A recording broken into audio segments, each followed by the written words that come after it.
Hello everyone, एक बार फिर से आपका स्वागत है हमारे चैनल पे, जहाँ पे आज हम आपके लिए लेकर के आए हैं स्ट्रेटेजिक अलायंस से रिलेटेड एक टॉपिक जो कि बहुत ज़्यादा इंपॉर्टेंट है। अगर आप बिज़नेस के पॉइंट ऑफ व्यू से इसको देखो तो बिज़नेस के जो बच्चे हैं, जो बिज़नेस का सब्जेक्ट पढ़ रहे हैं, वहाँ पे आपको स्ट्रेटेजिक अलायंस, या फिर मैनेजमेंट से रिलेटेड जो बच्चे हैं वहाँ पर भी आपको जो है स्ट्रेटेजिक अलायंस के टॉपिक देखने को मिल सकते हैं, जिसमें बहुत ही मज़ेदार क्वेश्चन आपका आ सकता है। आपसे पूछा जा सकता है स्ट्रेटेजिक अलायंस का मतलब क्या है, एज वेल एज इसके क्या जो है एडवांटेजेस है, क्या डिसएडवांटेजेस है। ये सब चीज़ें आपको जो है आपके एग्जाम में देखने को मिल सकती है।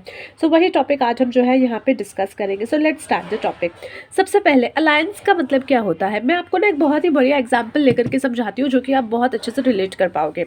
जैसे इंडिया में आज के टाइम में पॉलिटिकल पार्टीज़ क्या करती हैं, जब उनका जो है सीटें ठीक नहीं होती है, या फिर उनको लगता है कि यार इतनी सीटें इनफ नहीं है कि हम अकेले जो है सरकार बना पाएंगे, तो वो किसी और जो है कह लो आप, जो पार्टी है जिनके पास एक पर्टिकुलर सीट्स अवेलेबल हैं, तो वो दोनों मिलकर के अलायंस कर लेती है। अलायंस का मतलब होता है गठबंधन कर लेना, यानी दोनों का एक साथ आ जाना और वो एक साथ आ करके फिर जो है किसी कार्य को करना। स्ट्रेटेजिक अलायंस भी ऐसा ही होता है, जहाँ पे दो कंपनीज, दो बिजनेस, दो ऑर्गेनाइजेशंस, दो एंटरप्राइजेस या फिर दो से ज़्यादा मिलकर के साथ आती है और अपने रिसोर्सेज को एक साथ लेके आती है, ताकि एक प्रोजेक्ट पे काम कर सके और उससे बेनिफिट ले सके। तो उस टाइम में क्या होता है, इसको कहा जाता है strategic alliance. An agreement between two company that have decided to share resources to undertake a specific mutual beneficial project, यानी कि एक ऐसा अग्रीमेंट जो कि होता है कहाँ, दो कंपनीज के बीच में या दो से ज़्यादा कंपनीज के बीच में, जहाँ पे वो अपने रिसोर्सेज, जैसे किसी एक कंपनी के पास वो जो है टेक्नोलॉजिकली काफ़ी अच्छे रिसोर्सेज हैं, दूसरे के पास रिसर्च एंड डेवलपमेंट काफ़ी अच्छा है, तो यहाँ पे दोनों के जो बेहतर रिसोर्सेज है, ये सारे एक साथ मिलकर के उसका फ़ायदा उठा सकते हैं। तो यहाँ पे वो अपने रिसोर्सेज शेयर करते हैं और एक स्पेसिफिक चीज़ को अंडरटेक करते हैं कि हम ये वाला काम करेंगे, और म्यूचुअल बेनिफिट्स प्रोजेक्ट होता है। म्यूचुअल बेनिफिट्स यानी कि अगर दो पार्टीज जैसे सत्ता में बैठ रही हैं तो दोनों का बेनिफिट है, दोनों का जो है दोनों को खाने का मौका मिलेगा, ठीक है। तो यहाँ पे दोनों का म्यूचुअल बेनिफिट होता है उस प्रोजेक्ट में। तो उसी तरीके से जो दो कंपनीज किसी प्रोजेक्ट को, स्पेसिफिक प्रोजेक्ट को लेने के लिए स्ट्रेटेजिक अलायंस कर रही है, तो दोनों का उसमें कोई ना कोई बेनिफिट होगा। A strategic alliance is less involve and less binding as compare to a joint venture. देखो, आप सोचोगे कि जॉइंट वेंचर में भी तो यही होता है। जॉइंट वेंचर में क्या होता है, वहाँ भी दो कंपनी साथ मिलकर के आती है, अपने रिसोर्सेज लगाती है कोई एक पर्टिकुलर प्रोजेक्ट पे काम करने के लिए। लेकिन स्ट्रेटेजिक अलायंस और जॉइंट वेंचर का अगर आप कंपैरिजन करोगे, तो यहाँ पे स्ट्रेटेजिक अलायंस में जो है लेस इन्वॉल्व आपको होना पड़ता है एंड लेस बाइंडिंग होती है, क्योंकि जॉइंट वेंचर में बहुत सी चीज़ें आपके साथ आ जाती हैं। वहाँ पे बहुत सारे आपको जो है एक दूसरे के रेगुलेशंस मानने पड़ते हैं और काफ़ी चीज़ें हो जाती हैं। In which two company pool resources to create a separate business entity. और साथ ही साथ यहाँ क्या होता है, जॉइंट वेंचर में एक सेपरेट बिजनेस एंटिटी को जो है लाया जाता है, लेकिन यहाँ पे स्ट्रेटेजिक अलाउंस में बस एक पर्टिकुलर प्रोजेक्ट के तौर पे आप इसको काम करते हो। यहाँ पे ये कम बाइंडिंग होता है। Next is, under a strategic alliance is an agreement between two or more independent company to corporate in the manufacturing, development or sale of product and service or other business objective. यहाँ पे strategic alliance में क्या है, एक agreement होता है दो से ज़्यादा इंडिपेंडेंट कंपनी में, कि वो कॉर्पोरेट करेंगी किस में, मैन्युफैक्चरिंग में। जो भी अगर आपने एक कह लो कि अंडरटेक किया है प्रोजेक्ट, उसमें जो भी मैन्युफैक्चरिंग होगा, उसमें जो भी डेवलपमेंट होगा, उसमें जो भी सेल होगी, उसमें जो भी सर्विसेज की सेल होगी, या फिर जो भी अदर बिजनेस का ऑब्जेक्टिव होगा, उसमें आप क्या करोगे, अपना हिस्सा दोगे, अपना जो है कॉर्पोरेशन करोगे। ऐसा नहीं है जैसे कि भाई हमने जो है दो पार्टीज गठबंधन करके बैठ गई, अलायंस करके बैठ गई, और एक कहता है कि मैं कुछ नहीं करने वाला अब। तो यहाँ पे ऐसा नहीं चलेगा, दोनों को अपना जो है अपना काम करना पड़ेगा, दोनों को थोड़ा बहुत उस प्रोजेक्ट के लिए अपनी हिस्सेदारी देनी पड़ेगी। For example, in a strategic alliance company X and company Y combine their respective resources, capability and core competency to generate mutual interest in designing, manufacturing और distributing of goods and service. Let's suppose दो company है, company X and company Y, दोनों एक साथ आए, उन्होंने क्या किया, स्ट्रेटेजिक अलायंस किया है। तो अब दोनों को अपने अपने जो बेहतर रिसोर्सेज हैं वो प्रोवाइड कराने पड़ेंगे, कैपेबिलिटीज देनी पड़ेगी, अपनी कोर कॉम्पिटेंसी देनी पड़ेगी, किस में, ताकि वो म्यूचुअल इंटरेस्ट को जनरेट कर सके, किस चीज़ का, या तो डिज़ाइनिंग में, मैन्युफैक्चरिंग में, distributing of goods and service, इन सब में अपना हिस्सा दे सके। अब एडवांटेज क्या है स्ट्रेटेजिक अलायंस के, तो ये आपको अलाउ करता है a business to get competitive advantage advantage through access to a partners resources including market technology capital and people. तो यहाँ पे क्या है, एक कॉम्पिटिटिव एडवांटेज आपको मिलता है। जैसे आपने देखा होगा कि रिसेंटली वो बताते हैं, जब ये अन्ना जी का आंदोलन चला था दिल्ली में, तो वहाँ पे क्या हुआ था, फिर जब आप पार्टी बनी तो उन्होंने कहा था हम कुछ भी कर लेंगे पर जो है किसी और पार्टी के साथ गठबंधन करके नहीं आएंगे। लेकिन जब फर्स्ट टाइम आए तो उन्होंने कांग्रेस के साथ गठबंधन किया था, बिकॉज सम सीटें वहाँ पे कम थी। तो मैं क्यों बार बार पॉलिटिकली चीज़ें ले रही हूँ, क्योंकि आपको इससे ज़्यादा समझ आ पाएगा, ऐसा मुझे लगता है। तो वहाँ पे क्या हुआ कि एक आपका कॉम्पिटेटिव पर्सन खड़ा हुआ है, उसके साथ कम्पीट करने की जगह आपने क्या किया, उसका एडवांटेज कर लिया कि आओ हम मिल करके जो है साथ चलते हैं। उसमें जो भी पार्टनर के रिसोर्सेज होंगे वो दोनों एक दूसरे के साथ शेयर करेंगे, मार्केट की टेक्नोलॉजीज शेयर करेंगे, कैपिटल शेयर करेंगे, एक दूसरे के जो बेहतरीन एम्प्लॉयज़ हैं वो शेयर करेंगे। तो यहाँ पे एक कॉम्पिटिटिव एडवांटेज आपको मिल जाएगा और बाकी के जो कंपटीशन अवेलेबल होंगे उनसे आप थोड़ा बेटर हो पाओगे। Allow business to grow and expand. अब इससे क्या होता है, आप अपने बिजनेस को ग्रो कर सकते हो, एक्सपैंड कर सकते हो, बिकॉज जब दो चीज़ें मिलती हैं, दो लोग मिलते हैं, तो दोनों की अपनी अपनी जो है इंडिविजुअल आप कह सकते हो कि बेटरमेंट होता है। कोई चीज़ किसी एक एंटरप्राइजेस की बेटर होती है और कोई एक चीज़ में दूसरी एंटरप्राइजेस बेस्ट हो सकती है। तो जब वो दोनों मिलके आते हैं तो दोनों को ग्रो और एक्सपैंड करने का मौका मिलता है और वो यहाँ पे कर भी पाते हैं। Next is allows also use to speed up. Speed up भी होती है आपकी प्रोडक्ट इंट्रोडक्शन, क्योंकि अगर सपोज आप जो है बहुत ज़्यादा पुरानी नहीं हो, अभी नई नई कंपनी आप बने हो और अभी मार्केट में आपकी वो अच्छी पहचान नहीं हुई है और आपने किसी एक बड़ी कंपनी के साथ स्ट्रैटेजिक अलायंस आपका हो गया है, तो उसमें क्या होता है, आपकी कंपनी जो कि एक प्रोडक्ट आपका इंट्रोडक्शन लेवल पे है, अभी ज़्यादा स्पीड अप नहीं हुआ है, तो उसको जो है आपका मार्केट में स्पीड अप होने में हेल्प मिल जाता है। और to overcome legal and trade barriers expenditures. अब देखो, इससे आपको लीगल चीज़ों में भी ओवरकम करने में हेल्प मिलती है, बिकॉज जिसके साथ आपने स्ट्रेटेजिक अलायंस किया, अगर वो बड़ी कंपनी है तो उसके साथ साथ आप भी कहते हैं ना, भीड़ चाल में आप भी निकल लेते हो, थोड़ा हेल्प हो जाता है, उस टाइप की आपकी यहाँ सिचुएशन बन जाती है। Help in gaining knowledge from partner and developing competency that may be more widely exploited elsewhere. जो आपका पार्टनर है उससे आपको कई नॉलेज मिलेंगी। पार्टनर मतलब जो पार्टनर एंटरप्राइजेज ऑर्गेनाइजेशन या फिर आपकी जो भी आपकी कंपनी है उसके साथ जो है, अगर आप स्ट्रेटेजिक अलायंस कर रहे हो तो उसके पास जो बेटर चीज़ें होंगी उसकी नॉलेज आपको मिलेगी और अच्छी डेवलपमेंट आप जो है कॉम्पिटेंसी कर पाओगे, जो कि आपको फ्यूचर में भी हेल्प करेगी और आपको एक्सपेंड करने में भी आपको हेल्प करेगी। Provide global access to domestic firms. यहाँ पे क्या है कि आप अगर सपोज आप एक डोमेस्टिक फर्म हो और आपने किसी ग्लोबल एंटरप्राइजेस के साथ स्ट्रेटेजिक अलायंस कर लिया है, तो आपको यहाँ पे भी बहुत हेल्प मिलेगा कि आप अपने डोमेस्टिक फर्म को जो है ग्लोबल एक्सेस करा पाओगे। Also make it possible for each partner to concentrate on activities that best match their competency.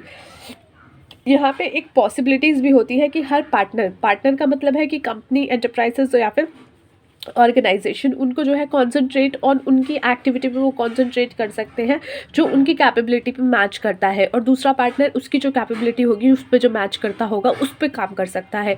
तो यानी दोनों जो है अपने अपनी कॉम्पिटेंसी, जो कोर कॉम्पिटेंसी है या जो बेस्ट सूटेबल उनकी चीज़ें होती हैं उस पर काम कर सकते हैं और बेटर चीज़ों को अपने लेके आ सकते हैं। जहाँ पे कंपनी जो है यहाँ पे रिसोर्सेज पूल करती है और एक दूसरे के लिए जो है एक्सेस करती है कि भाई चलो मैन्युफैक्चरिंग कॉम्पिटेंसी या फिर इकोनॉमिक ऑफ स्केल में उसको जो है यूज़ कर सकती है, उसको अचीव कर सकती है। देखो, एक कंपनी है जिसके पास एक पर्टिकुलर रिसोर्सेज बहुत अच्छी मात्रा में है, कैपिटल बहुत अच्छी मात्रा में है, दूसरी कंपनी है जिसके पास जो है मैन पावर अच्छी मात्रा में है या फिर दूसरा कोई रिसोर्सेज अच्छी मात्रा में है। तो यहाँ पे उन दोनों को चांस मिलता है एक दूसरे के रिसोर्सेज को जो है यूज़ करने का।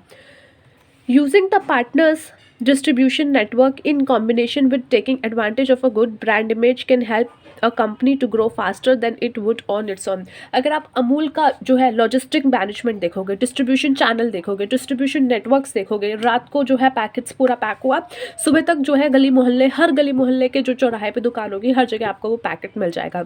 अब वहीं पे कोई एक छोटी कंपनी है जिसने अभी कोई शुरुआत की है किसी पर्टिकुलर चीज़ की, ठीक है, और उसने अमूल के साथ जो है स्ट्रैटेजिक अलायंस कर लिया। ऐसा कोई प्रोडक्ट जो अमूल नहीं बनाता या नहीं कर रहा और उसको लगा कि यार ये अच्छा प्रोडक्ट है, हमें इसको जो है अपने स्ट्रैटेजिक अलायंस में लेकर के इसके साथ काम करना चाहिए, हमारे लिए भी बेनिफिट होने वाला है।